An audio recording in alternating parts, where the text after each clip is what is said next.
Hi everybody, my name is Daisy Velasquez and this is my autobiographical video. I was born in Miami, Florida, and I am a proud Latina daughter of a Guatemalan mother and an Argentinian father. I moved to Guatemala with my mom when I was about 3 months old, and I lived in Guatemala up until the age of 5.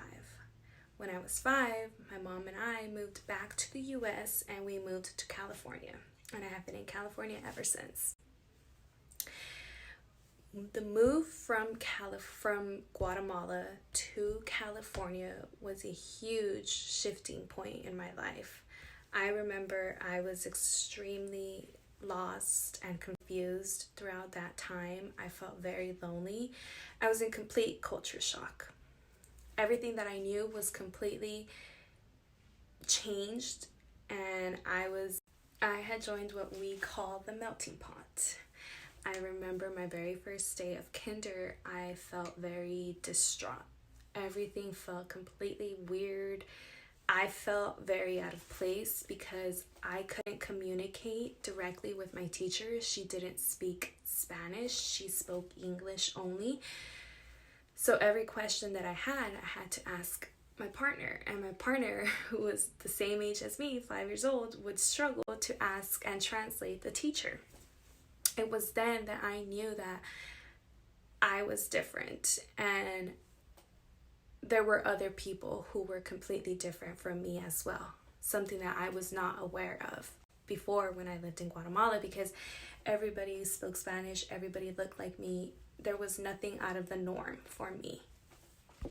That was the very first vivid memory that I have of myself being exposed to a completely different culture, different races and ethnicities, as well as being exposed to my own, because I didn't know that there was anything different from what I knew.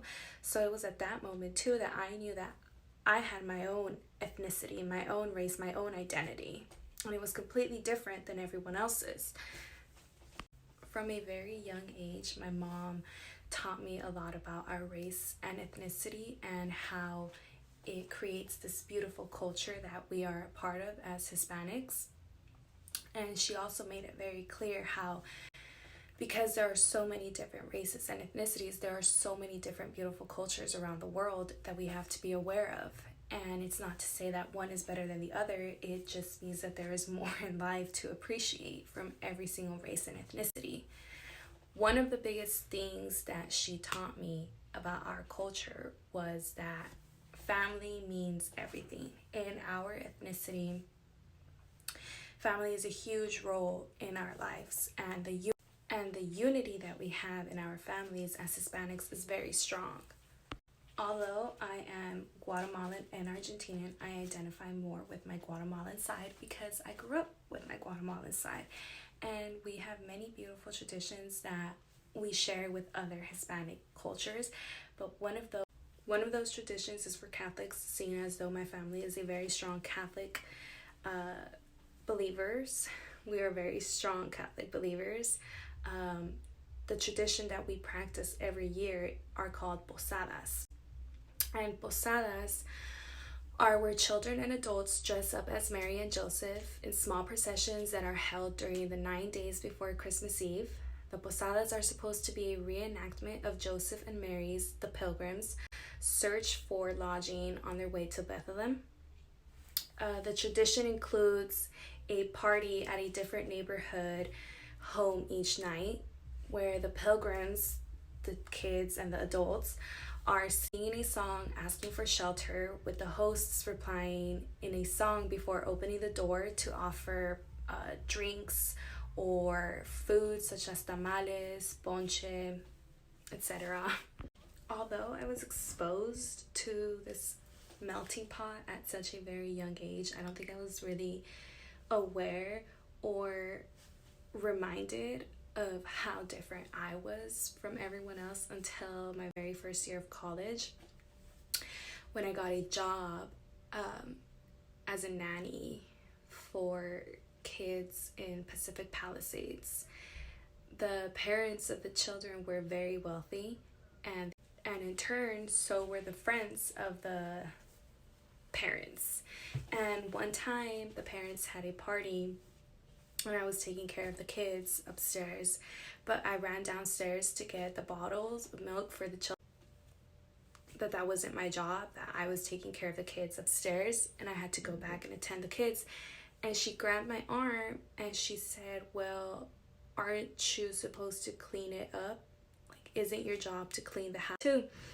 And I told her, my name is not Maria, my name is Daisy. Just because I am Hispanic and you are used to hiring Hispanics to do your job around the house doesn't mean that is too. And I told her, my name is not Maria, my name is Daisy. Just because I am Hispanic and you are used to hiring Hispanics to do your job around the house doesn't mean that is my job here.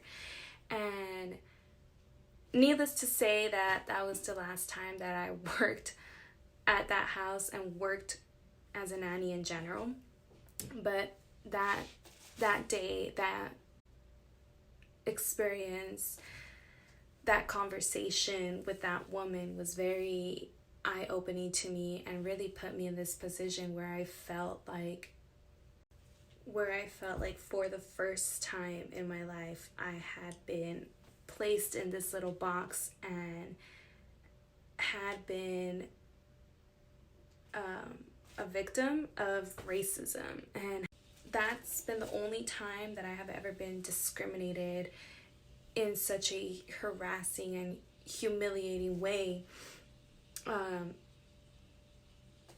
But I think racism has and will always, unfortunately, be a problem that the world has, because I think that there's so many people in this world and everybody's mentality is so different, and it's impossible to change the way that other people think unless they decide to change. And I think it's very important that we give each other that voice so that others can really see where we come from and why people are and act the way that we do, you know. And until we really, and I mean really, give each other that voice and opportunity, racism will continue to be a problem that most people don't know how to talk about, or that most people still feel extremely uncomfortable to talk about and completely choose to disregard it as a whole.